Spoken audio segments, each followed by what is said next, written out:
Hey fam! Welcome to MIKEroaggress'd on Monday. It's like Monday aggression. I know that doesn't really Mm. work, but Mm. I'm so excited. This is amazing. One of my favorite people is here. Someone who kind of is like one of the only people to restore my faith in humanity, which is a shot at this point. It's Gothix! Thank you, Mikey, for having me back. I love or having me on. I don't think I've ever been on your channel before. No, I've been on yours You've been once, on my but this is channel. I debut. I love the intro. That was so cute. I love it so much. I love you, and I'm I excited love to be you! here. We're so disgusting. This is just going to be like such a love fest. Yep, People yep. want drama. No, it's true that like I think something that's kind of been on my mind recently, and I'm sure you've experienced this too, is how shitty most people are Mm, who do sort of what we do. So I just want everyone to know this is like one of the real ones. This mm, is like one of the people who makes me think not everyone is terrible. I really appreciate that because a lot of people think I'm terrible, and I've just come to accept it.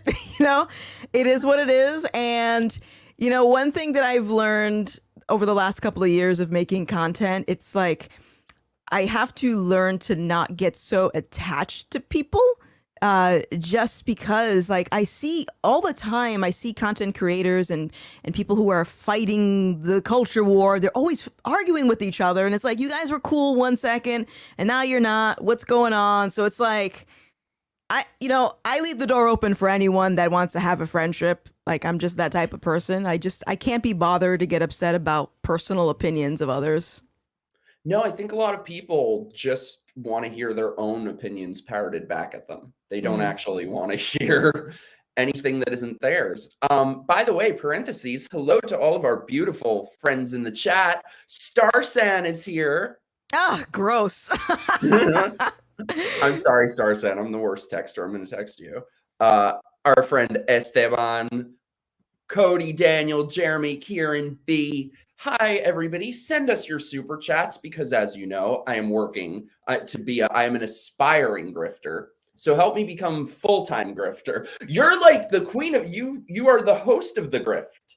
Yes, I am the host of whatever mess my grift channel is. The internet called me a grifter, so I guess that's what I do. It must be true. I know. You know what I realized too? I was like, because I think for a long time, I was like, I never even wanted to. I felt something felt wrong about even making a Patreon or something like that. I was like, no, I didn't do this for money. But I'm like, you know what? You're going to be called a grifter. If there have literally been times where I was like counting nickels and dimes at Mm. home and was called a grifter. So I'm like, you're going to be called that no matter what. You might as well earn an income. Right. Yeah, I mean, if people want to support, they will. If anyone can, it's I never feel like I'm entitled to someone else's money. So it's like if you like what I do, you like what I have to say, then yeah, support. You guys should support Mikey if you like this stream. And thank you to my new beautiful channel member, Mondo. So there's so much happening right now. It's crazy. I'm sure you've heard about, the Jesus-like figure, really, who was just crucified for no reason at all on the subway in New York. Oh, is that what people are saying? I was unaware. I'm not privy to this information. Was murdered by a white supremacist through no fault of his own. And he died like George Floyd. He died for our sins. These people are just okay. So so I saw some clips of this people protesting on the train tracks for this guy that apparently was a very violent person, but I digress. And this is the result of people not having any purpose beyond them. Like I truly believe that, and it's like you decide to go protest for some guy that you don't even know, you don't know the full story, and you make this like a life or death situation with no regard for other people around you needing to get to work, go to the hospital, whatever the case may be. It's you got no purpose, so protesting is your purpose. It just shows how degraded the cities have become because like when this first happened, I was like, I'm just gonna wait for the facts. I'm not gonna have an opinion. We don't know what happened before the video. And now at this point, I'm like, screw it, because the people who live here are the ones who have to live amongst this all the time. Like, you can't go anywhere now without violent, aggressive vagrants coming at you. And I'm like, maybe I think people are just getting real sick of having to live amongst the policies that many of them vote for. Yeah. Yeah, no, I mean, I agree. I don't know. Listen, I went to New York one time and I'm never going back. I was not a fan. So, and you have to live there right now. I was telling you before, I literally had to cancel my plans the last couple days because I couldn't get on the subway. They were shut down from all these protesters. By the way, parentheses, thank you so much for the super chats. Bertman, embrace the grift and may the Bert be with you. Thank you, my love. Disco Cobra.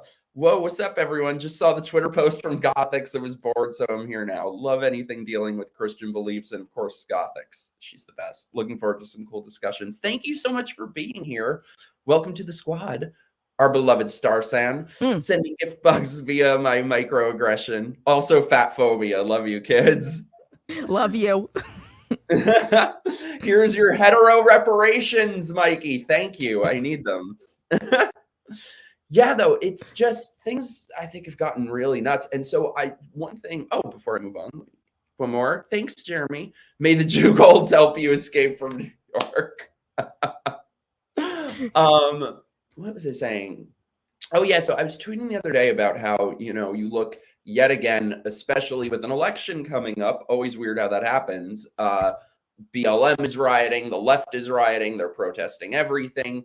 So I wrote the whole thing on Twitter the other night about how I kind of find it a little bit difficult to talk that much. I mean, don't get me wrong, I talk plenty of shit about them, but I find it a little bit hypocritical because this is what the right or the non-left, the rest of us, not us in particular, but what people should have been doing for the last couple of years. With everything that happened, we had segregation, we had children being muzzled for 2 years.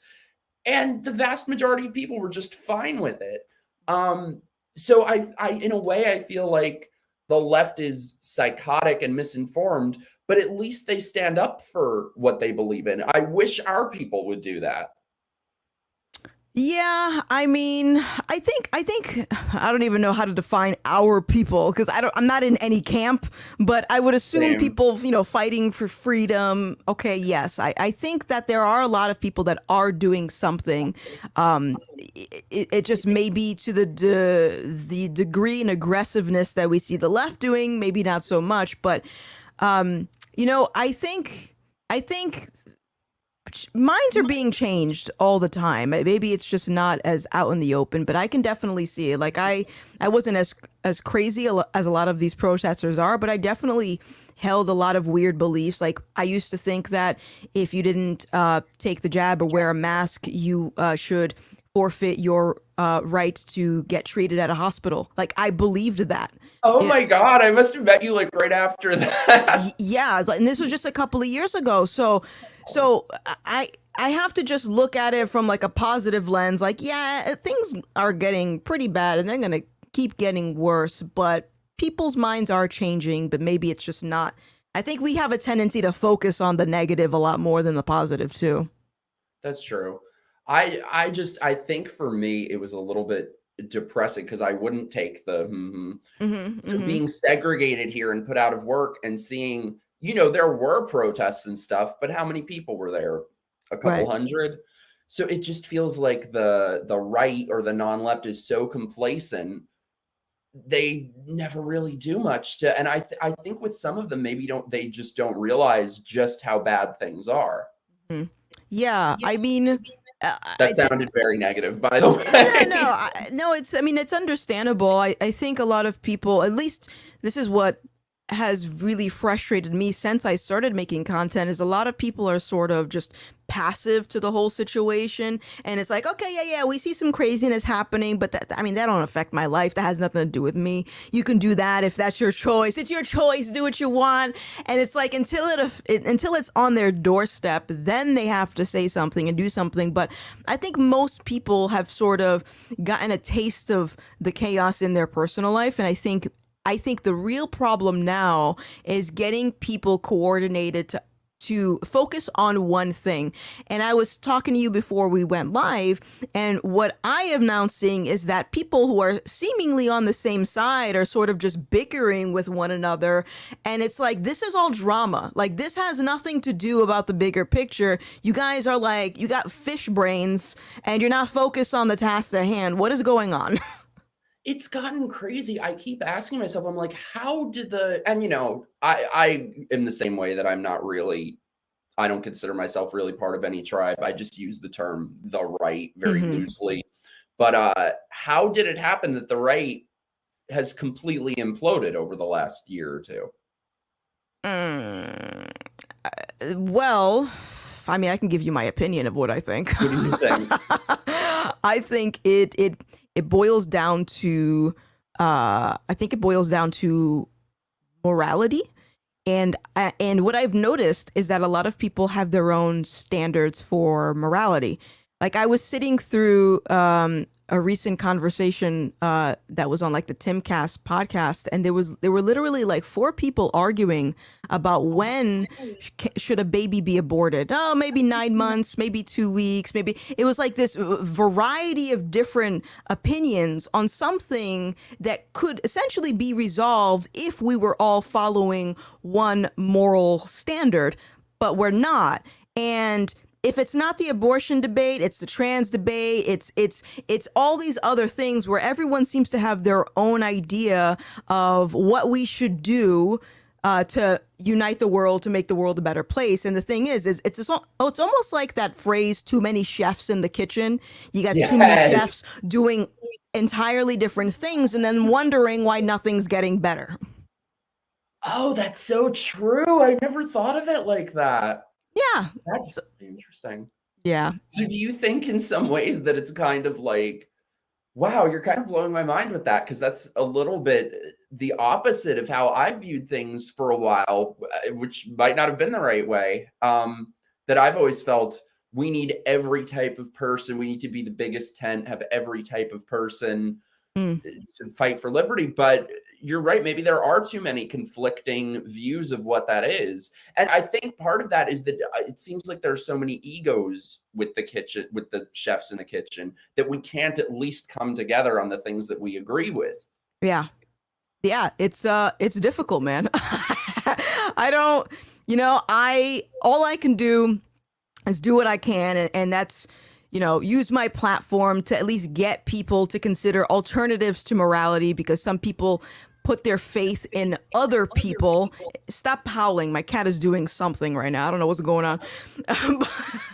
But like, it's like the whole, can I say the, how do I don't want to get you banned. Anything you want, baby. Okay. The pandemic. Yeah. All right. So you got the Can pandemic. I say the scamdemic? Yeah, the scandemic. And it's like, okay, people believe, like as I said, I believe that if you didn't want to wear a mask or comply, you would have to forfeit your right to be treated for medical care. And a lot of other people thought you should lose your job. You shouldn't be allowed to go to school. You shouldn't be allowed to go to church if you don't comply. And how did we get there? A lot of people put their faith in the science. So essentially the science became their God. The government became their God. And you're going to find that type of behavior where people put other people in a position of authority, where really God should be the only authority figure. But we have a society of people that don't believe in God, or they're indifferent to it, and are making gods out of people. And that's what we get. We get different standards for morality. And then it's no wonder why someone is so willing to say, yeah, you should lose your job because you don't want to do X, Y, and Z. Like, it's crazy to me that no one sees the connection. No, and I think that's a big part of what we've seen over the past couple years, that religion is now, or even God in general, if you think those things are separate, has been so vilified. And I really think that when a culture loses any semblance of religion or God or higher power, it gets replaced with something worse. And that's exactly what's happening. People have replaced it with politics, with politicians, with the science. Yeah. No, that's totally right. And And I think also coming from experience, not being religious, whatever term we want to use, a year ago, I didn't believe. I was just sort of like, yeah, the world's going crazy, and not having an idea of how to actually resolve it beyond just making YouTube videos and torturing myself by engaging in political debates, which I am not a fan of, and I think one reason why a lot of people are so hesitant to even consider that as an option or really the only solution is because a lot of people have been burned by that conversation. Like, we sort of go through life encountering people who we believe are religious just because they say they are. And then we get this sort of skewed perception of what following God entails. These crazy people that we see on the TV that are Christians, I don't want to associate with these people. We got no context. There's no nuance. We just take everything at face value. It's sort of like today, there was some type of mass shooting that happened in Texas. And I guess people were talking about how this person was supposedly a Nazi or a white supremacist based on the tattoos on the person's body.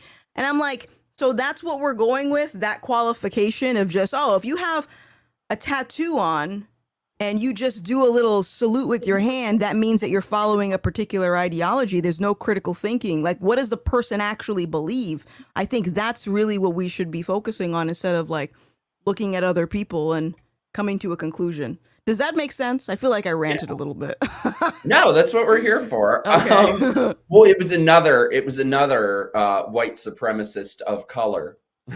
He was Hispanic. I was in the middle of researching it, but some things are looking a bit suspicious about that. It's very suspicious, and also, as a side note, it's no wonder that this white supremacist conveniently was a viewer of Tim Pool, who has a massive audience, right? And no one finds that suspicious. Like, all of a sudden people are attributing this person as a viewer of Tim Pool. Could it have possibly been in a way to villainize Tim Pool and get him shut down for motivating, this behavior? And lives in TikTok. They're trying to set it up for it. It looked like this person was using some kind of like Russian social media. I don't know all the details yet, but yeah. Another thing that's very shady. Oh, and what's interesting, if you saw I think it was the FBI file of the things that they wanted censored online. The Las Vegas shooting was by far number one. It's just pages and pages and pages of any possible thing relating to that. I wonder why. Well, and I think the unfortunate thing is that they're creating racists. They're creating conspiracy theorists. When there's no transparency, there's no truth with government. Of course, people are going to wonder what's actually going on. Yeah. What you're saying about Christianity, though, I was the same way my whole life. Like, I had all these opinions about Christians because I didn't know any. And it's such a shallow belief system that it never occurred to me once, oh, wait, my mom is a Christian. If I hate Christians, that would mean hating my own mother. Yeah, yeah. And getting to know them over the last couple years has been really shocking because they've shown me more kindness and love and acceptance than the alphabet people ever did. More than atheists ever did, more than anyone. Yeah. I mean, and that you make a great point. Like, my grandmother is a believer, and it never occurred to me, like, even as a little kid going over her house, she's always reading the Bible and watching soccer. And I'm like, I couldn't put two and two together, but I was extremely anti-Christian when I was around high school. And at the same time, I was extremely pro-LGB. Only 3 letters, because back then there was only 3 letters. Now we have all the extra ones. But I was extremely pro-LGB, and I hated Christians. And my reasoning for it was again, without context, I'm thinking that Christians hate gay people. And now it's like, no, it's not that they hate gay people. Like, I don't hate you. It's the belief system of the morals given by God. And so if anything, it's like a form of love. It's like, hey, even though I don't agree with being gay or whatever. It's like, I'm trying to make sure you are in heaven with me when we die. You know, so it's like a form of love, but people don't hear that part of the conversation, and they just think that, like what I just said, is a personal opinion. It's not my opinion, it's God's opinion, but that only matters if we truly believe that God is the ultimate authority and we're not just making things up along the way. Well, why it's part of this larger framework of why does everybody have to agree? Like, who's to say I agree with everything you do or everything? Who gives a shit? Yes, And exactly. it's not just that everyone has to agree with everything you do. Everyone has to celebrate everything you do. Right. Yeah. And that's sort of the expectation, like, because I was thinking about this the other day. I was doing like a live stream, like a whiteboard video, where I outlined the LGBTQIA plus minus, and then I said, okay, I'm gonna prove to you guys that this, in a sense, this whole ideology is essentially a religion in itself. Mm-hmm. And one of the things that I noticed, it's like, okay, there's all this celebration that goes into that particular community. And I was reading that, the mental illness in that community over the years has gone down a little bit, but not only, but in part because of more social acceptance of that community. But it's interesting because if you have like the Christian community that is saying, hey, it's a sin to be gay or be trans or whatever, like it's a sin, right? And that's our belief system. And then you got the gay community here. So yeah, you're going to have a better mental health, but at the expense of telling Christians to shut up. And it's like, okay, so hold on a second.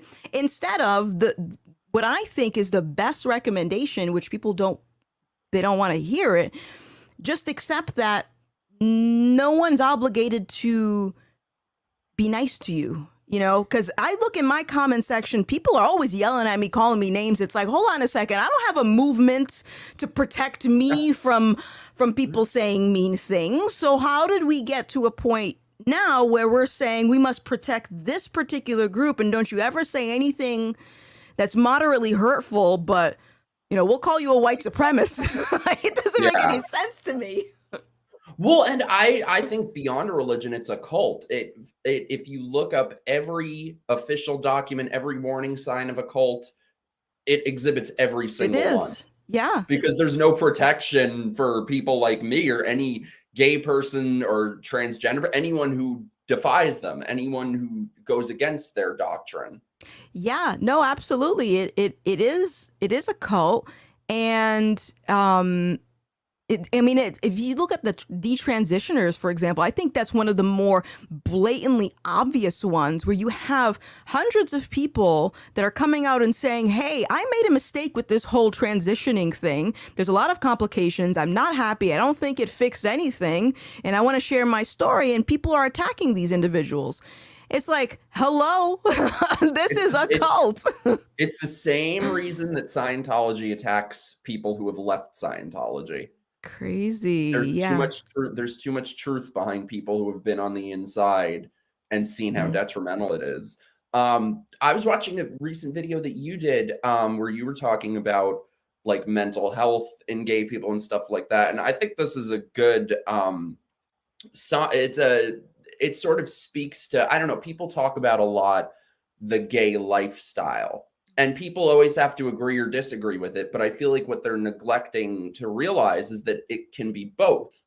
It could be, and it should be for people who are gay, just a sexual orientation. But you have these people who it's their entire life. It's their lifestyle. They've bought into every aspect of it.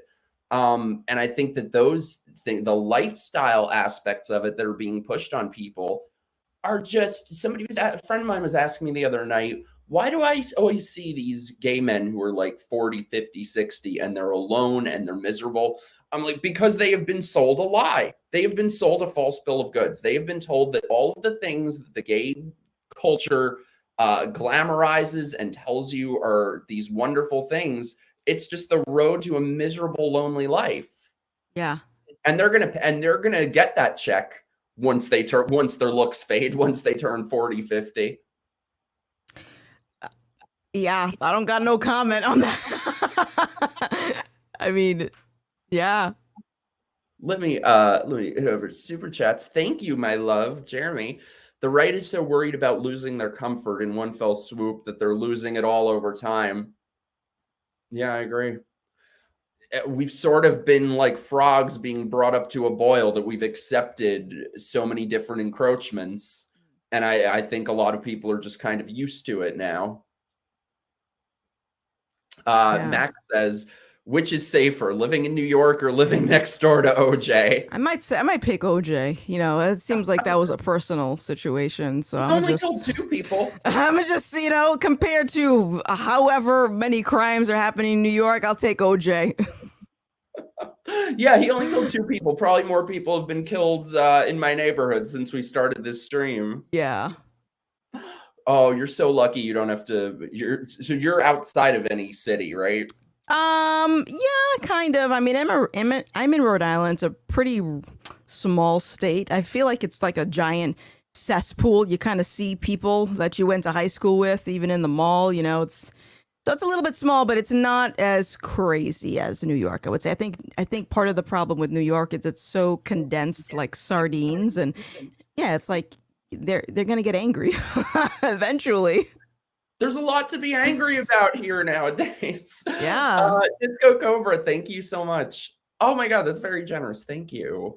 It's pretty insane at times how the left or just any extremist tends to paint certain belief systems. Plenty of apostates and false Christians try to say Jehovah's Witnesses are a cult for what they believe. I follow Jehovah's Witness faith, and they are pretty nice. I don't know much about Jehovah's Witnesses. Do you?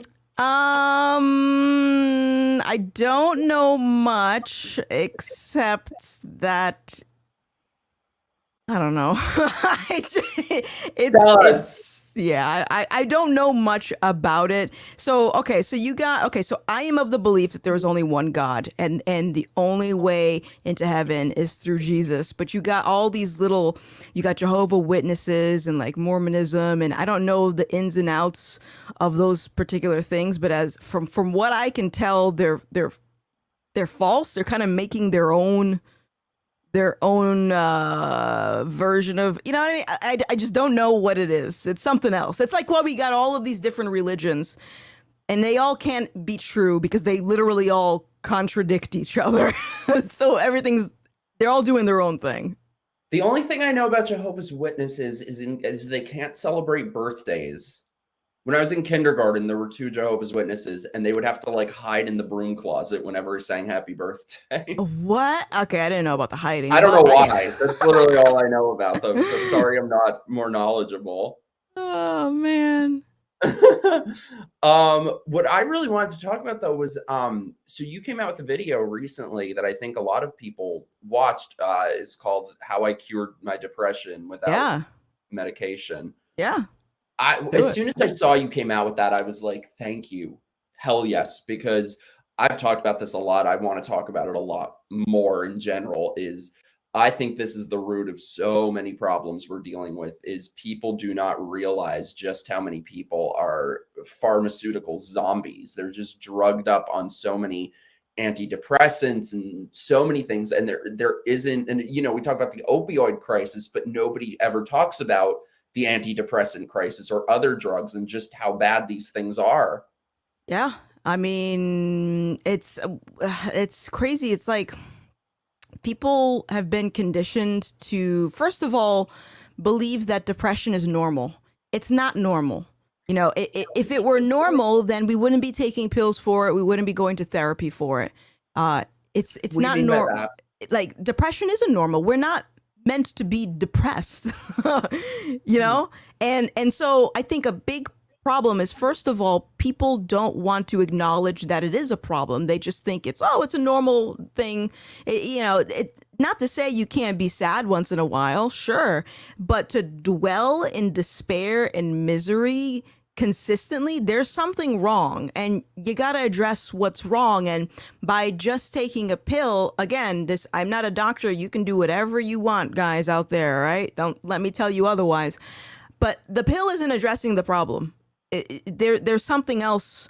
And it's like when you ask someone, well, at least from my experience, when I ask people like, why are you depressed? They don't know. They have no idea, but there is a reason. Maybe it's not entirely obvious, but yeah, I think yeah, people just sort of fall into this pit of depression, and I think a lot of it comes down to, this is going to upset some people, lack of direction. And I do think it is a result of not having God, not knowing God. I really do. And that was part of my process of not being depressed anymore. Because prior to that, I was a wreck. I mean, you can ask Star San. I was always crying. I was like, I want to end everything. This is terrible. I don't want to keep doing all this crap. And yeah. So what was it that turned that around? Was it just when you became religious?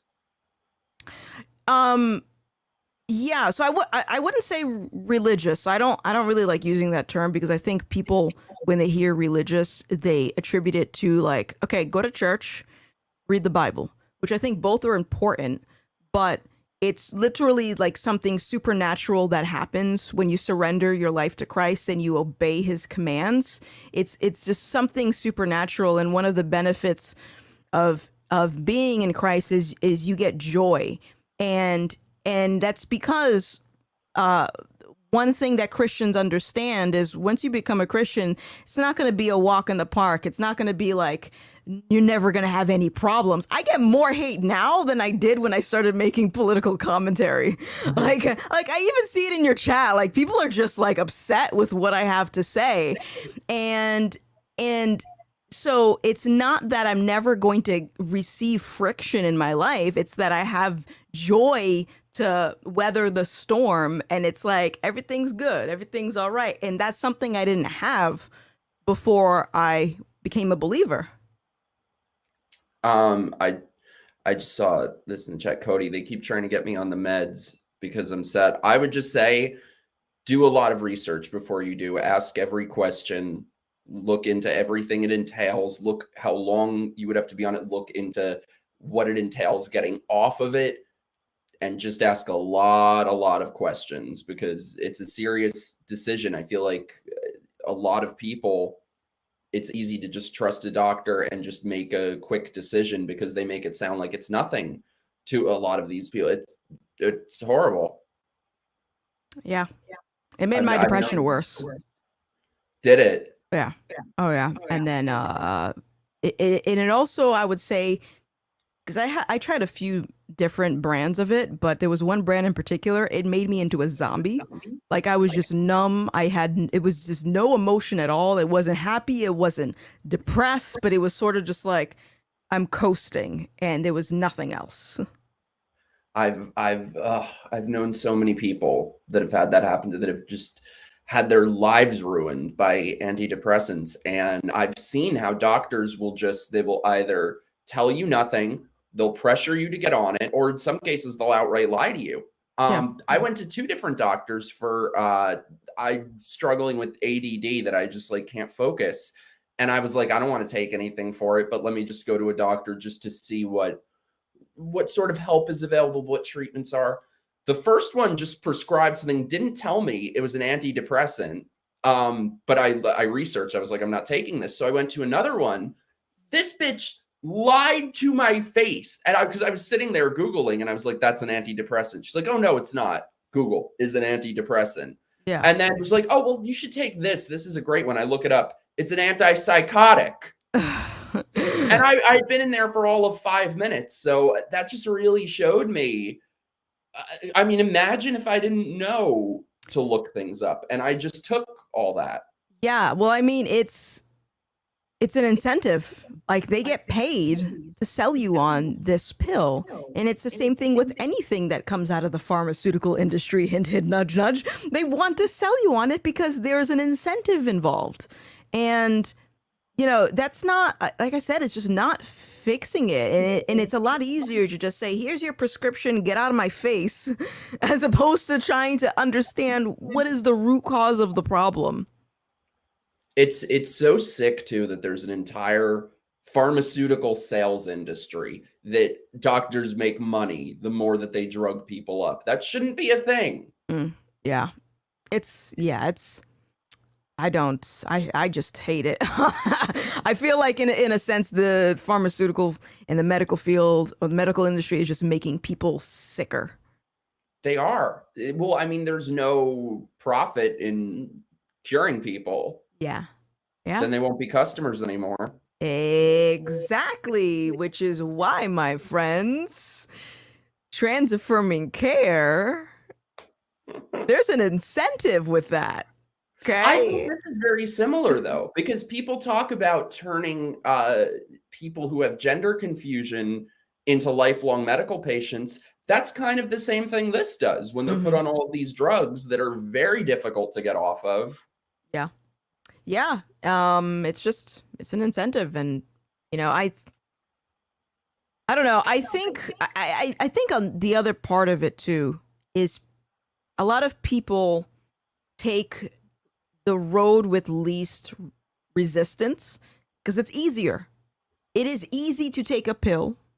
It is easy to, some may disagree with me. It is easy to go through trans affirming care, surgery and hormones and stuff like that, as opposed to facing the problem.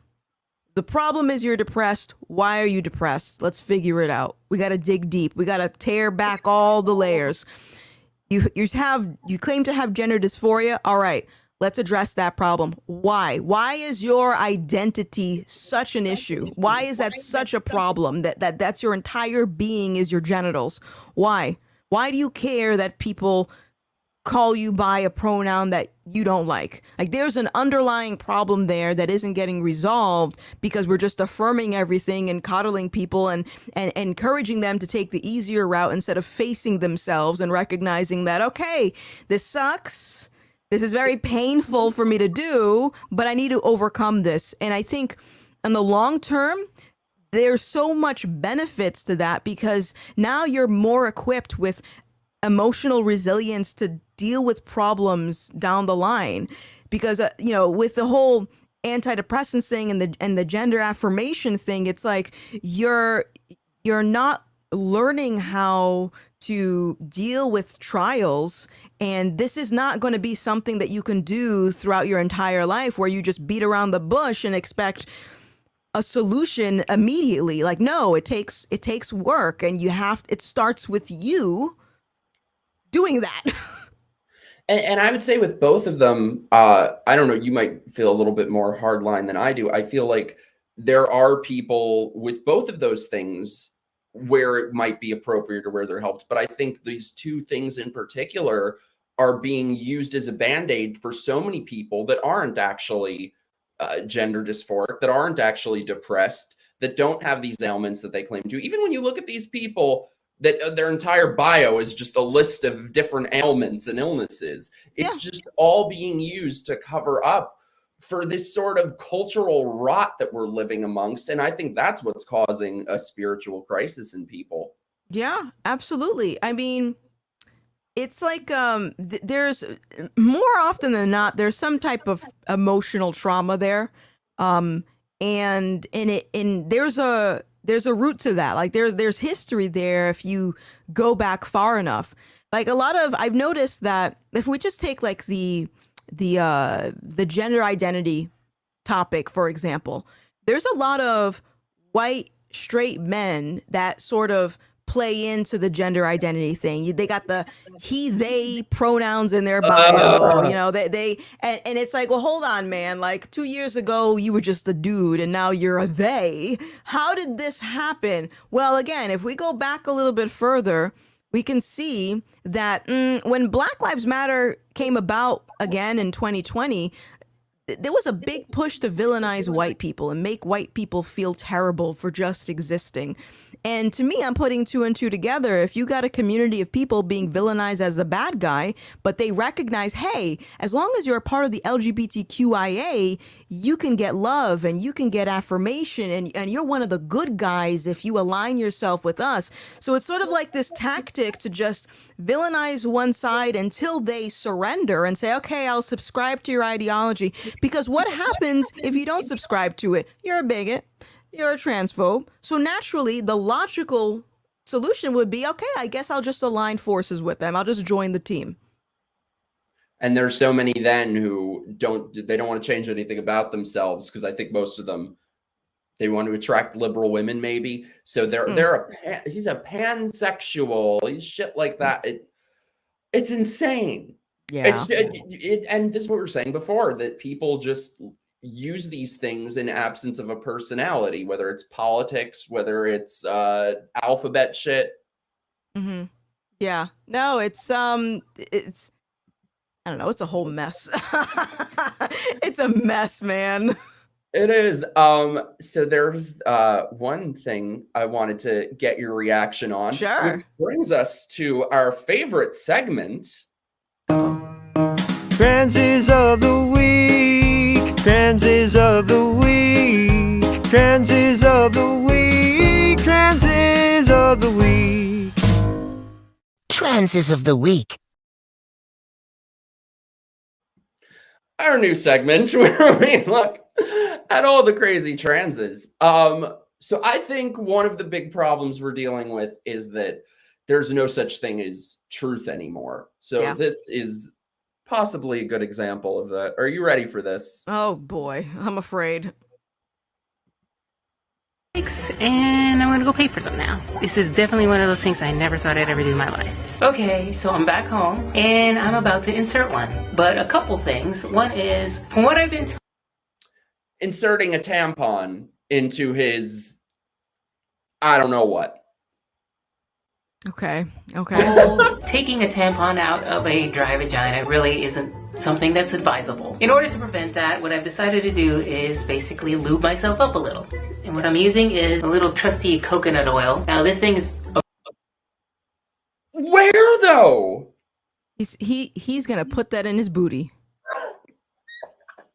Do you think it's there? Or is it if you get the and there's Yo, they need to stop this. I'm calling the cops. This is no. Miracle product. I don't know if you guys have ever used this. Put a pretty generous amount of it inside me, and I'm hoping that'll keep things from getting sticky and dry. I know we're getting way into TMI here, but hey, if you watch this far, you might as well watch the rest. I'm gonna read the back to see what it says. Smooth finish for added comfort. Well, I certainly hope so. Sure grip applicator. We want to have a sure grip, that's for sure. Tampons are associated with toxic shock syndrome. To prevent TSS, I think it's probably advisable I don't keep it inside me for too long. Go ahead. Is that a real thing? Why is this person putting a tampon up his butt anyway? The tampon is to stop the blood, not to stop the dukes. I need that on a plaque or on like a pillow sham. If you need a tampon to stop your dukes, then there's another problem, okay? You got liquid butt. Figure that out first. People, I can't. Okay. So I'm assuming you kind of put this up inside you, and then you push with this to kind of inject it into yourself. And then also, you're assuming. He said he's assuming. If you're like 30s, maybe, and assuming, maybe you don't need it. That's crazy. And you pull the cardboard out. So that's what I'm going to do. Okay, here goes nothing. Starset says, toxic shock, you require a uterus for that. You're a bigot, all right? You're just a bigot. You're a transphobe. Educate yourself. Oh, okay. I just figured out something. Oh my god. I did it! Okay. And do you ever wonder if you can feel it up inside you? Yeah, I can definitely feel it up inside me. Oh! It's kind of a feeling of fullness in a way I've kind of never experienced before. It's really weird. And slightly uncomfortable. Okay, so I'm going to leave it in a couple hours and, I don't know, maybe do jumping jacks, yoga. a couple of hours. Why?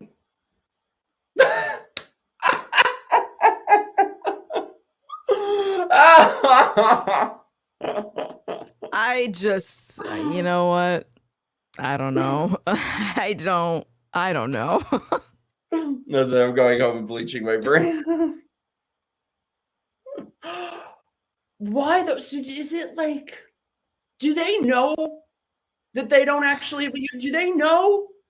Now, Like, is it make believe or I don't know?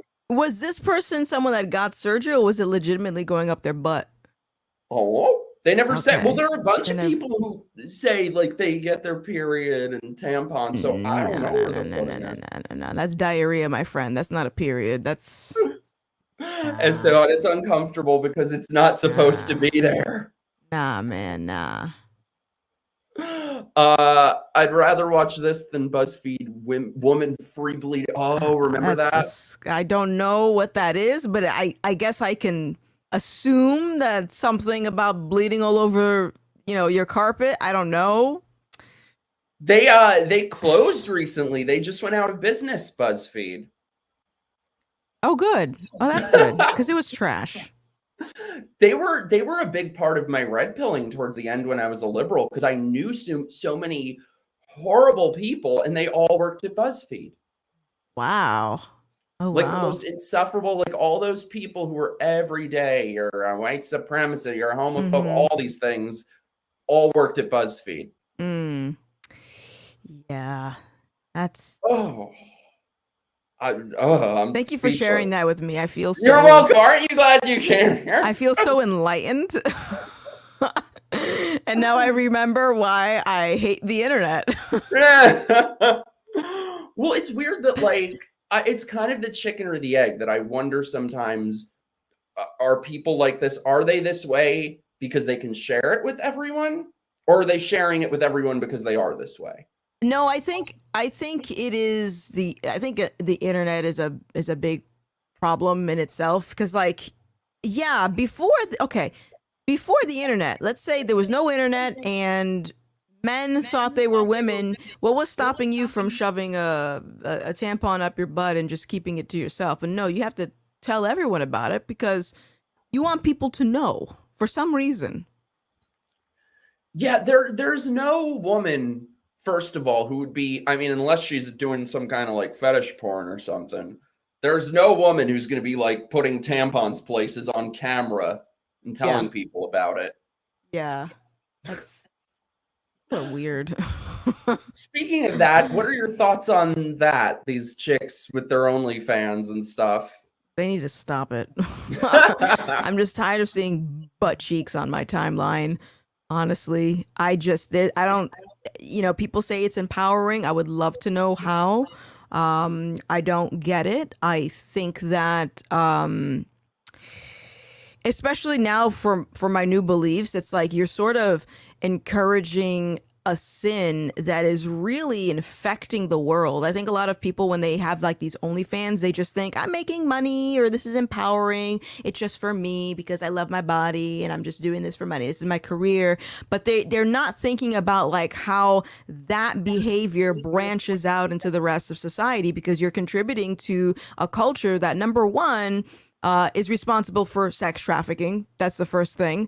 And then number two, it's like, okay, we have to worry about what this does to someone's psyche, and it desensitizes them from being in a relationship or being with one particular person. And now they sort of get this false idea of like what it means to be intimate with someone. And that has a lot of consequences in the long run, but people don't think beyond stage one. It's just like everything's like, just, I'm not hurting anyone. No, you are. It may not seem like it, but you actually are contributing to a bigger problem. I think, I don't know. I think sometimes people, because for me, I mean, unless it's any sort of traffic or something like that, like, I don't think it should necessarily be illegal, but I feel like people kind of always skip right from an issue to government. And I'm like, it doesn't matter. That part to me doesn't matter so much as the culture that's driving, especially very young girls into doing this. You know what I've discovered recently too, by the way? I don't know if women are doing this too. I keep seeing these gay guys that have like porn Twitter accounts of themselves. Why though? Like, if you're gonna be a whore, get paid for it. I mean, why is Pride Parade so sexualized? Start there. Why is it so sexualized? Why is everyone running around semi or entirely naked? Why? What does that have to do with being gay? Is like, look at what does any of it have to do with it though? But see, it's sort of it's like an ideology attached to that particular behavior. And like for me, what I tell people, it's like, okay, I don't agree with sex work, if that's what we want to call it. All right, I don't agree with that. I don't agree with the OnlyFans thing, but I don't think it should be illegal because I think people have the free will to do whatever they want. But if the question is whether or not society should normalize it, no, that's a different story. And I could literally say that about every other thing. I don't think that the way forward is to tolerate, because people love using that word about it. It's about tolerance. No, there are some things that you have to draw a hard line. And yeah, it's going to make people feel excluded. But if they're living their life in the way that they want, then you not tolerating the way that they live their life shouldn't really matter. It should, whatever you want to do what you got to do. You know, it's like if we take the trans thing, for example, fine, you want to do that to your body, boo-boo, fine, but it should be considered a cosmetic surgery. And that way we can avoid this conversation of, no, you must affirm everything about me or else I'm going to die. I'm literally going to die, you know? Well, first of all, that they're going to die shit. I mean, that's just the language of abusers. And the ironic thing, I'm working on a video about this. The ironic thing is that all these LGBT groups, that talking point goes against their own manuals on suicide prevention. It says in their own fucking literature that you should never threaten suicide about something. You should never say, if you don't give me this or if I don't get this, I'm going to kill myself, because that causes more of that. So they're going against what their own manuals say you shouldn't do to people who are suicidal. Right. It's so sick. No, I agree with you. I agree that I think there should be a stigma when it comes to like OnlyFans or going into sex work. I hate that term even. I feel like we have to water everything down to make it sound more acceptable.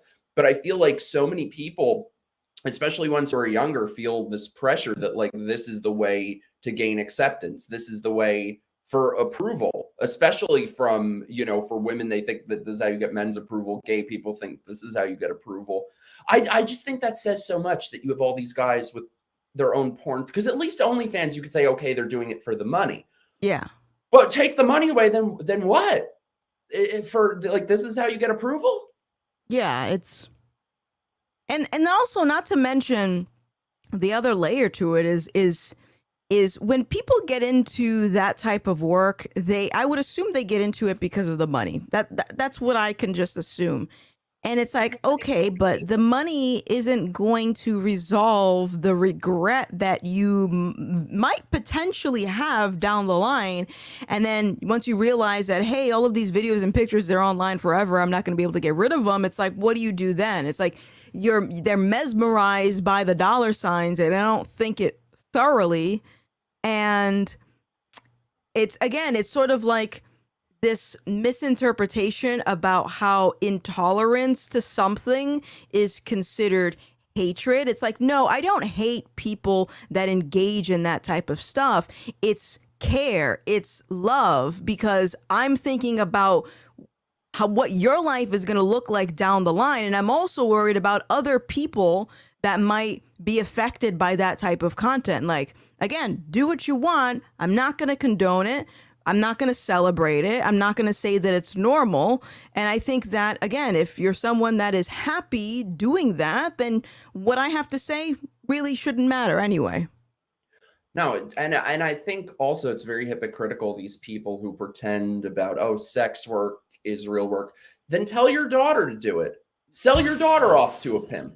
They would never do that. And you know, it's the same thing too. It's very similar in a lot of states. In New York, they open these safe injection clinics where you can go and shoot up. Yeah, that's not, again, not sort of ties into what we were saying earlier about take this pill if you're depressed, get these hormones if you're struggling with your gender, take this drug if you're a drug addict. Facility. You're not fixing the problem. You're enabling the problem. And then people are wondering, why is everything so crazy? Hello?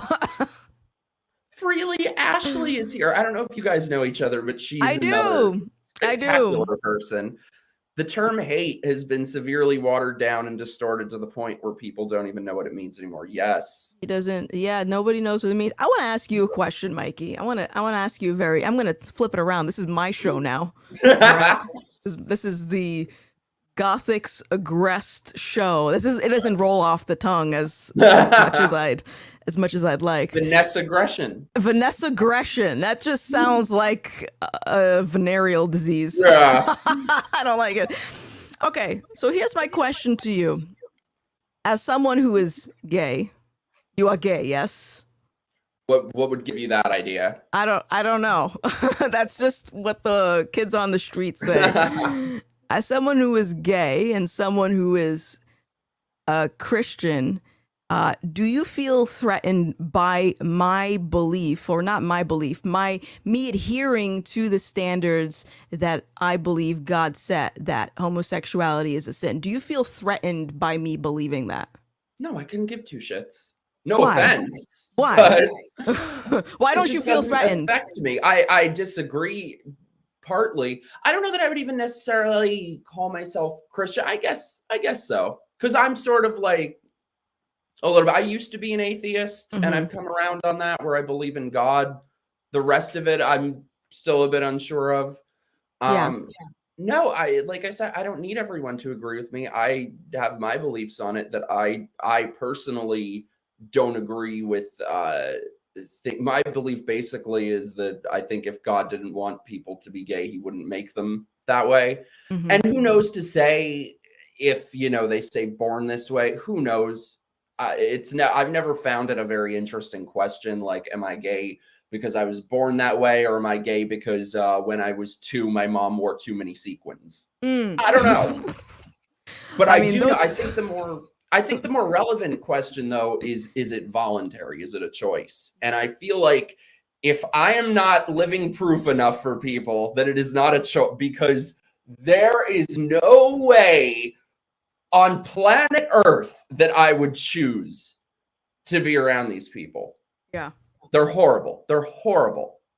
So that's a great, I don't want to get so much into that debate of born this way or choice, but that's a great conversation. And one day I would love to have like an actual conversation with current gays and ex-gays, because I think that's a part of it's almost like the detransitioner thing. It's like, no, I was born with gender dysphoria, but now I'm a detransitioner. I was born gay and now I'm not gay. How does this happen? We have to account for that. But the reason I wanted to ask is because I think that is where a lot of our society is hung up on, is that they attribute an intolerance to a behavior or a lifestyle as hatred towards another person. And I think that is so dangerous, because if you're equivocating my intolerance to behavior as hatred, then that means anyone who you agree with loves you. And that's literally what cults do, is they just sort of affirm you to get you into their arms. And then once you're there, you're trapped. And what I think society could benefit from is coming to that understanding that we're going to have disagreements. You're going to have people that don't support or affirm or agree with whatever you do. And as long as we have that expectation that we can just still be able to have a conversation with one another and not feel as though this person hates my guts and they're going to shank me once the live stream ends, I think the world would get a lot better. But people can't separate the two. They think like if they hear, you know, God believes in something that says homosexuality is wrong, they hate me. It's like, no, no, no, no, no. You got to separate that from you as a person, because I look at your character, and even though I disagree with the behavior, it's like the character is the most important thing. And it's no wonder why we have a party of love and tolerance that is the most aggressive and volatile community that I've seen. Why is it? It's because they're creating their own standards for love and hate, and that's what you get.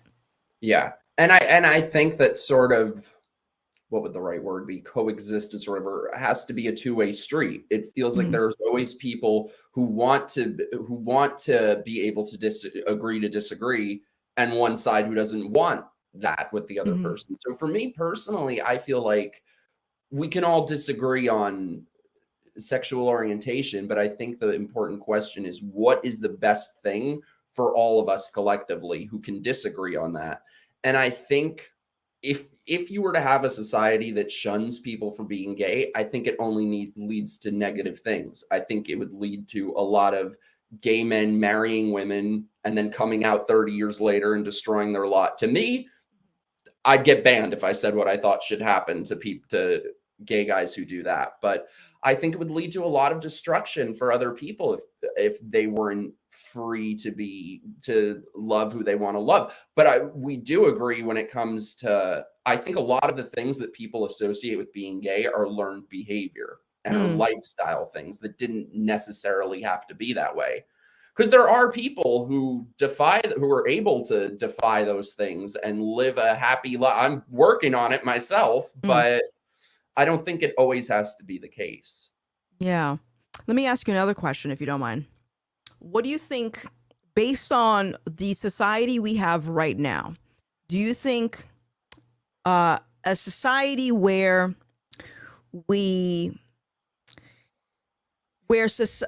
people saw the LGBT, or let's just say LGB, let's forget about the T's, that's a mess in itself. If we say, okay, if a society saw the LGB as something that was normal, and let's say in terms of representation, we say, no, we need to put gay and lesbian and all facets of society and represent as something normal, versus a society that says, no, that's not normal. That's not the way that people were designed to be with one another, so we shouldn't celebrate it. I'll respect you as a person, but I don't think we should celebrate it.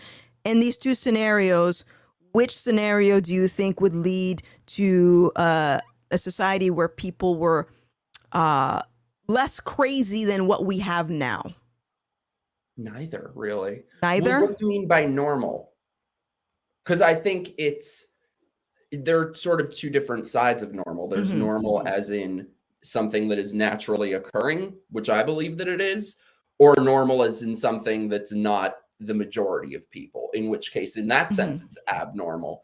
I don't know. It's gone too far, obviously, but I don't know. I think there's a happy medium. I think too far in either direction leads to bad things.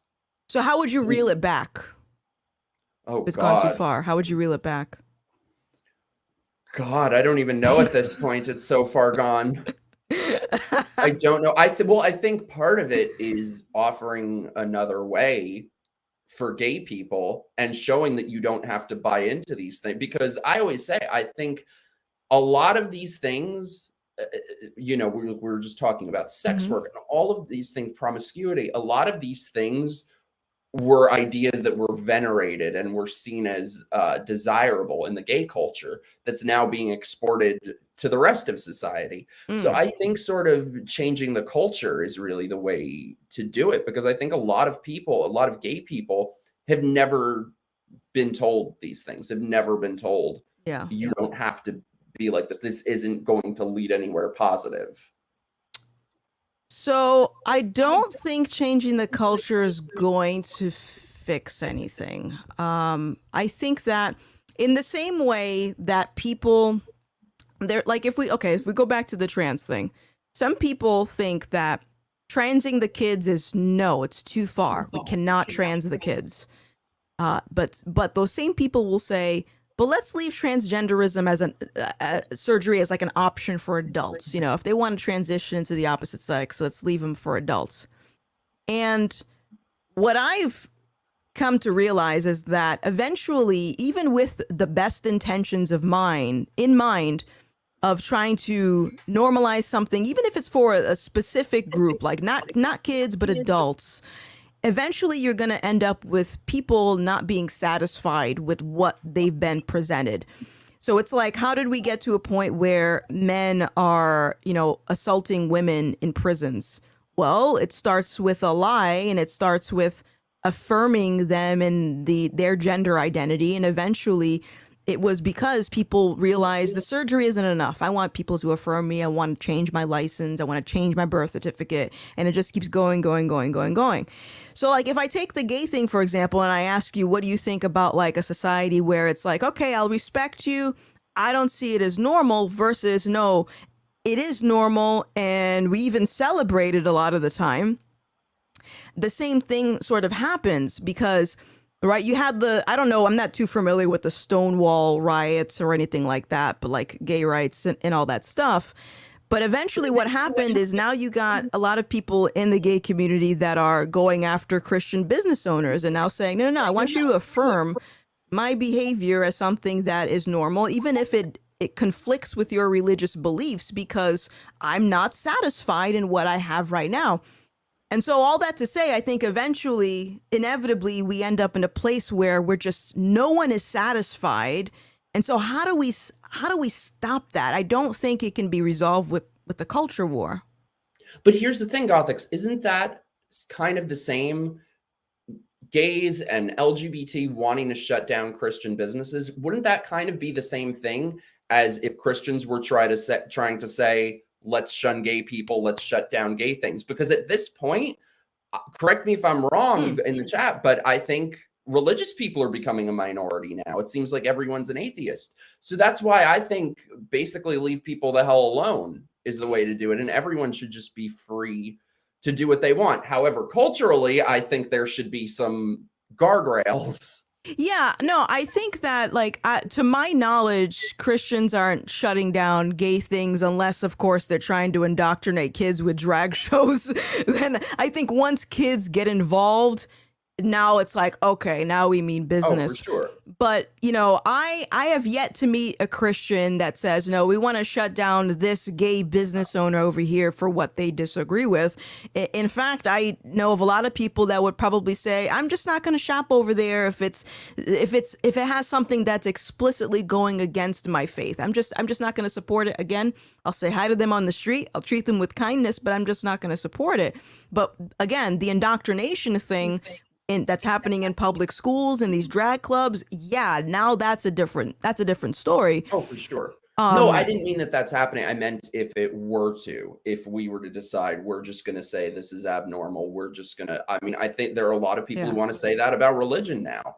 Yeah. That's actually the cult's new talking point with when you bring up indoctrinating kids. They're like, oh, religion is indoctrinating. I know, which is stupid. Insane. It's a stupid argument because you literally and cults, by the way, cults will always try to give Christianity a bad name for this.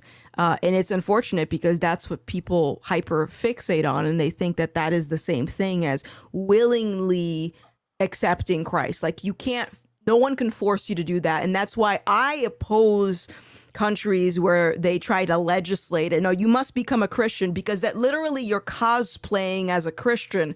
It doesn't work like that. You have to want to. So, I think where I'm getting at is, and which is why I was curious about what you would recommend to change things around, because as you said, it's gone too far. And it's because Christianity, and I'm talking like real Christianity, not lukewarm, progressive Christianity that isn't real Christianity, but real Christianity will always be in direct conflict with sin. And sin could be literally a multitude of things. It could be sex work. It could be LGB. It could be being drunk all the time. It's always going to be in conflict. And so in my head, it would appear more reasonable for people to come to the understanding, not just with Christians, but no one has to accept what I do or how I live my life. And if not that, then I don't understand what the solution is. And I'm just waiting for the world to end at that point. I just personally don't agree that, and I know it's your religion and I respect that, but I just don't agree that an adult loving another adult is sinful. I think it's the behavior that we associate with that because of the culture that gets pushed. And I think what you were saying before, when you talk about women being assaulted in prison, I think that kind of shows that it's not necessarily because of accepting gay people or transgender people, because transgender people, actual ones, real ones, have been around for the longest time, and there were never these problems until the last, within the last decade or so. And I think that's because we just removed all standards. They're being used, I think, by a lot of powerful interests. Language has lost all meaning. Yeah, and language is very important. And again, I'll just reiterate, it's not my opinion of what I perceive as sin. I'm just following orders, and I love the Lord, and that's the truth that I'll uphold. But I think that, religion aside, I think it's helpful to also consider where society could potentially lead if, based on the standards that we've set. So, for example, I know we're getting a lot into like the gay thing, but I just want to say I really appreciate you even bringing me on, because I know you see my posts. I know I talk a lot about God, and I know I've rubbed a lot of people the wrong way these last couple of years. So I really appreciate this conversation.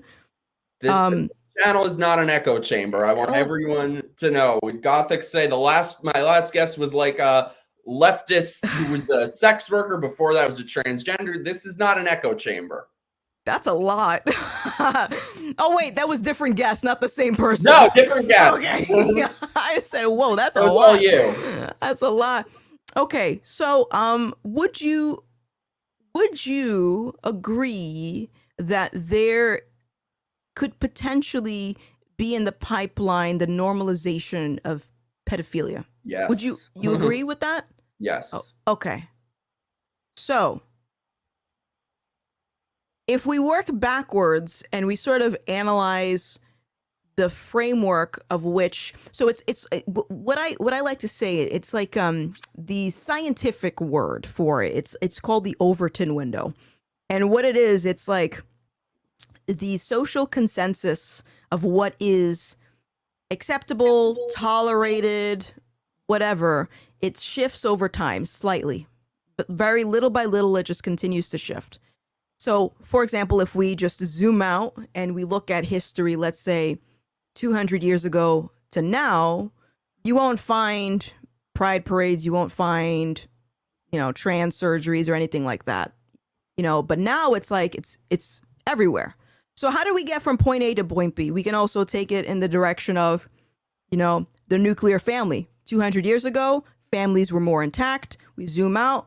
Why do we have so many baby mamas? Why do we have so many women aborting their kids? How did that happen? That's the Overton window. So with that in mind, now it's like, okay, so we look at how did we get from point A to point B? If we're saying that, how do I put this? If we're saying that, and I don't mean to offend anyone, but I think this is inevitable. Oh, here it comes. If we're saying that you are someone who is trans is born with gender dysphoria, and they were born in the wrong body, and in fact, they were assigned the wrong gender. If we're saying that, and we're essentially saying, my feeling told me that I am trans, then we apply that to kids, okay? This kid feels as if they are trans. All right. Take the gay thing too as well. My feelings tell me that I am gay. Okay. We apply that to kids. My feeling tells me that I am a gay youth. All right. Same thing. Now, if we're going based off feelings and we're saying that it's wrong to criticize someone who thinks that they are trapped in the wrong body, now it's like, okay, but where does that lead? What other feelings will we tolerate? You know, I would assume that a lot of people today would never think that we would be sacrificing kids to the pharmaceutical industry just because they feel like they're trapped in the wrong body. But here we are. So we could also assume that we could say the same thing for other people. I feel as though I have a sexual attraction towards kids. So what's really stopping that from coming to fruition if we're already saying this feeling is okay, that feeling is okay, you know? And even if you dig into like queer theory, that's one of the things in the founding documents of queer theory was sexually liberating children. Because if you don't liberate children sexually, then you're essentially not fighting for the entirety of gay sexual liberation. They say that about anything, though. You can find that in sure feminist literature. You can find that. I think the big issue is consent. Children cannot consent. So I think to equate that with it would be sort of like saying if we allow people to have sex with each other, yeah, rape will happen. Like there's a big jump between the two. Right. Well, what you just said, kids consent to puberty blockers? No, of course not. Yeah. So when we and that's why they shouldn't be a thing. Right. But a lot of people believe that it's trans rights and it's trans protect the trans kids. Bye, babe. Right. And so if we're going based off of the narrative that kids can consent to puberty blockers, then what else can they not consent to? So you're sort of taking it from two angles. It's don't villainize pedophiles because they were born this way and that's their feeling. I ain't saying that. Not you. But other people will. Other people most definitely. Yes, and I've seen a lot of it. A lot of these like socialist leftist commentators. Oh, our friend Hunter Avalone.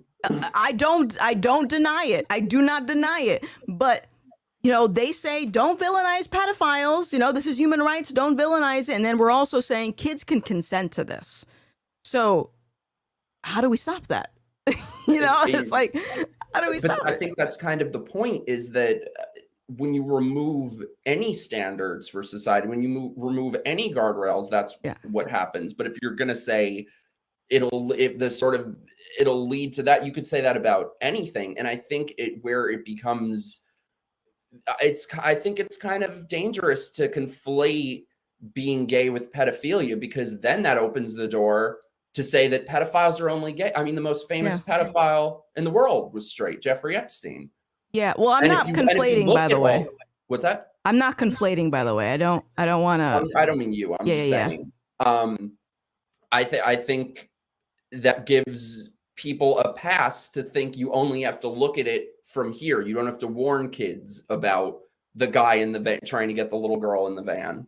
Yeah. Yeah. Well, you just sort of alluded to the solution. I don't even think you noticed it. You said without standards, if we remove standards, we got no guardrails. So now the question is, standards determined by whom? And if we say that our standards come from government, this is what you get, trans kids. If we say standards come from the science, you got lockdowns and forced jabs. If we say the standards come from philosophers, you got anti-racism and you got queer theorists, you know? So where do you get your standards from? And this is the question that a lot of people get hung up on, because again, if you don't get your standards, or you don't believe in God and you don't get the standards that God establishes, we're left to our own devices. And ultimately, we're going to eat each other alive. Yeah, I just think, I don't know. I feel like it's your religion, but that's not necessarily everybody's. Like our ideas of God and religion are different from one another. So I think there has to be some way for us, and I don't necessarily know what that is, but to have some sort of common understanding of what's wrong. God, I mean, I just never imagined that we would live in a time where this even needs to be a discussion. Like, why is pedophilia wrong? Right, right. But again, that's what happens when people make their own standards, and it's like with everyone that criticizes like me for not supporting something, it's like, well, what standard are you using to claim that I must support this thing, right? You must be going based off of some standard. So what is it? Tell me, where do you get it? And you know, as you said a little bit earlier, it seems that more people are sort of getting turned off to religion and becoming more atheistic. And if you have a more atheistic society, you're going to have more chaos, because atheism essentially says that morality can come from wherever, doesn't matter, could be from myself. And I think the biggest lie is convincing ourselves that we know what's best for us when we don't. We kind of suck and we're stupid. Yeah, I don't know. I don't know. I think there are a lot of, I don't know. I don't know what the right answer is. But you know what? It's something to chew on. Just think about it. You know, whenever you're just sitting there like, why is this like that? Why is that like that? Why do these people believe this? You know, it's Basically, a good thing. I think we need to just look at how things were in the 80s and 90s and go to that, because that was like the height of humanity. The 90s in particular. I don't know about that, man. Those bubble jackets. They were great. Everything was Ugly. amazing in the 90s. So ugly. No, but like I said before, I do think that having a society where nobody accepts that some people are gay will just lead to negative things. You'll push it underground, which means more drugs, which means more STDs, which means more straight women having their lives destroyed. So I just think it leads to a lot of problems for people, especially when there are a lot of people who really struggle with it. Because I think most sane people who aren't part of the alphabet cults wouldn't want this. And a lot of people try to change it about themselves. Well, yeah, I mean, I don't have a pretty answer. You know what I mean? Like, I don't, you're always going to have, it's going to be a constant tug of war, because if you have gays and trans that don't want to feel as though what they're doing is a sin, on the other hand, you have Christians that aren't going to give up their faith because they're just not. So it's always going to be like that. Say that again? I don't know that it needs to be one or the other, though. Why can't it just be you do what you want, I do what I don't know that it needs to be one or the other. Well, I think maybe there's the question of, what do you mean by, like, okay, so in the scenario of Christians viewing gays or whatever as a sin, what is the resistance to that exactly? Because that would be like me saying, I don't like you doing X, but if you're doing X, then it's not, you know what I mean? It's not doing anything to me unless it starts to infect, as I said, the education system and indoctrinate my kid. Now I have a problem. So we all have a problem with that. What is the resistance or the objection to a Christian saying that that's a sin? Like, how would that be a detriment? I don't think it would be. I don't personally care what anybody's personal beliefs are. I feel like there's an issue when people want to sort of structure society around those beliefs. Because if something is sinful, then what? Should it be illegal? Should it be what should? No. I don't agree with legalizing homosexuality. Like, you know, Uganda passed that law. We're going to legalize. It's like, okay, well, they see how America's going, so I can understand why they passed that law.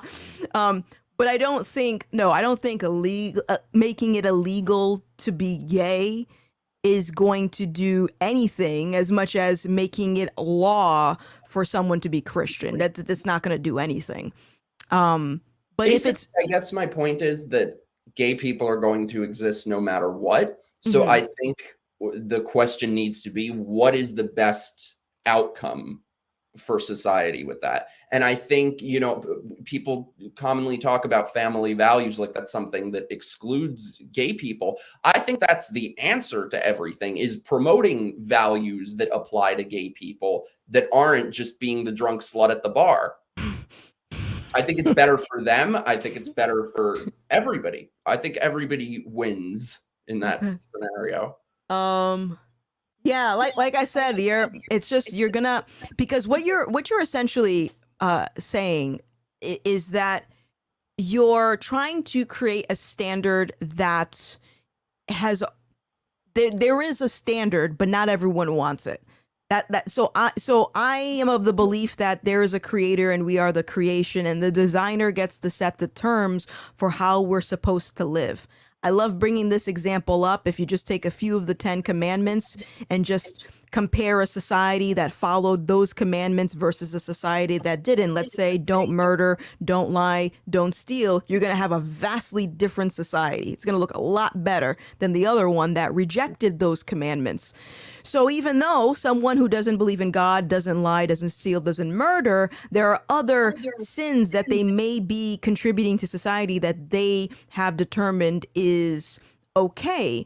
And so, as you said, not building a standard based off of the drunk gay slut at the bar, we still have the issue of, okay, we got one section of people following a standard from the creator versus a bunch of other people around the world doing their own different standards of different variations. And that's always going to conflict. It's never going to work. And so that's why I said, if you have a more atheists in society, that's going to get a lot worse.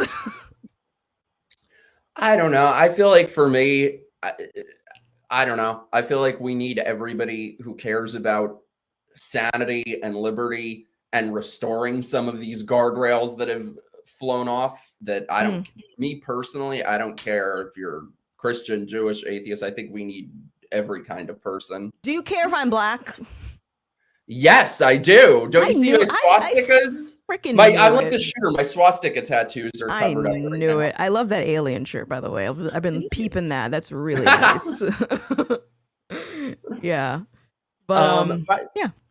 Oh, sorry, parentheses. I just wanted to hit up some super chats I missed. Thank you so much, my darling Crash. I'm sending you a bill, Mikey, for the cringe I'm currently said. That was the tampon person. Oh, yeah, that was disgusting. Thank you. You're welcome. Thank you so much for the super sticker. We got Jesus in the house. Spider-Man version. Yeah, Spider Christ. That's funny. And thank you, Giorgio Quattrocento. People don't need everyone in society to approve of them. Just enough, maybe a few close friends. I agree. Yeah, I think there's something between non-acceptance and what we have now. Yeah, I mean, I think the in-between is starts with communication and you know, I think that's important instead of living in echo chambers. Yeah, I agree. But everything is just so nuts now. I don't know. Thank you, Boriguita. Hello, I have your back and Gothix is back too. And Starsan. Yes, Starsan, I gotta get you on soon. Sorry, just making sure I didn't miss any. So what have you got coming up? Well, a new trailer is about to drop soon for my documentary, so that's fun. Might be traveling to go on a show soon. Yeah, and you know, just living life, pumping out content, and you know, trying to stay away from observing the craziness in the world because I don't care for it. I agree. Yes, this is my view, basically. Balance for the win.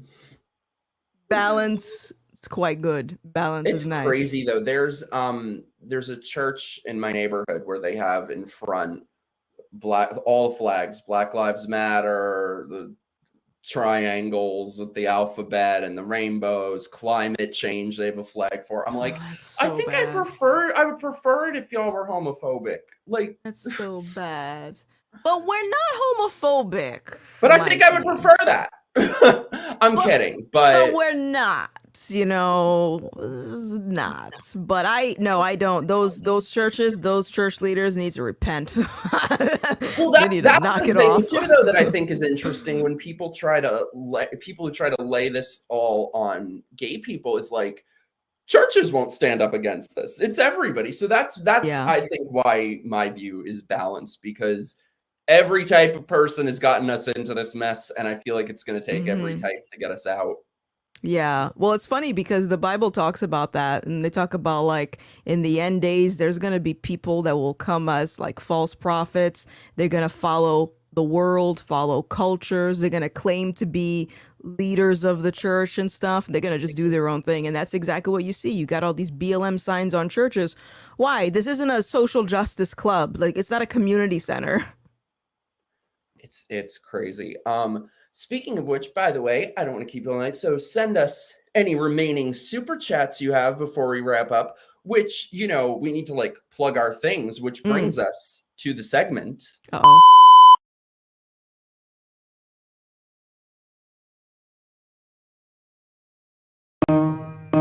It's time for my grifting. Give me all your money. Don't just be a drifter. Help me be a grifter. Fuck you, pay me. So you can subscribe to my locals or my Patreon or become a channel member. We have members now. I have multiple members. Crash is a lovely new member. That was adorable. We had our first game night last night. It was really fun. We do movie nights and Zoom hangouts, lots of stuff. So join the squad. Join my stuff. Gothix, grift all your things, please. Grift all my things. You may find me on Gothix TV on YouTube. If you so choose to follow me on an alternative platform that does not censor problematic grifters like myself, you may find me on Rumble. Just search Gothix. And also, I'm on Twitter and Instagram if you so choose to follow me there. Ooh, how's Rumble been for you? I put this on Rumble, so I'm trying to like build up my Rumble, but it's a little bit confusing. They got some things to work on. I will say that. I'm going to give them some grace, but I think that they have a good product in mind. They just need some things they gotta work on. Yeah, it's a little AOL looking. It's clunky still. Yeah. This was amazing though. I'm so glad you were here. Like I said, this channel will never be an echo chamber. I've gotten so sick of watching these things of just like people sitting around all saying the same things. So I really appreciate you being here. You're awesome. Yeah, I appreciate you inviting me on. I hope you don't hate me. No, I don't hate you. I hope you don't hate me. I don't. I love you. I love you. This was so awesome though. We got to do it again sometime. I want to do that thing you mentioned with the I don't know if I believe in X-Gay. Well, I guess, the detransitioners has kind of made me feel like if I'm going to be consistent, I have to re-examine my views on that. So I'm like, if that makes you happy, go for it. But I think my big question to them would be like, how? Teach me, because I don't want to have to date these horrible people. Yeah, it's crazy. I feel bad for anyone on the dating scene right now. It's like catfish level 9,000, and I couldn't do it. So married life is good. Oh, married life is great. I'm so happy for you. Thank you, sir. Thank you. Well, thank you so much for being here, my love. Thank you guys for watching. I'll have another show on Wednesday. And then next week, I'm going on a trip with a friend who I've had on the channel before. Can't say who, but we'll be doing like in-person shows. So I got stuff coming up. Subscribe to my stuff. Subscribe to her stuff. Gothix, you're the best. Thank you. You are. I'll talk to you soon, babe.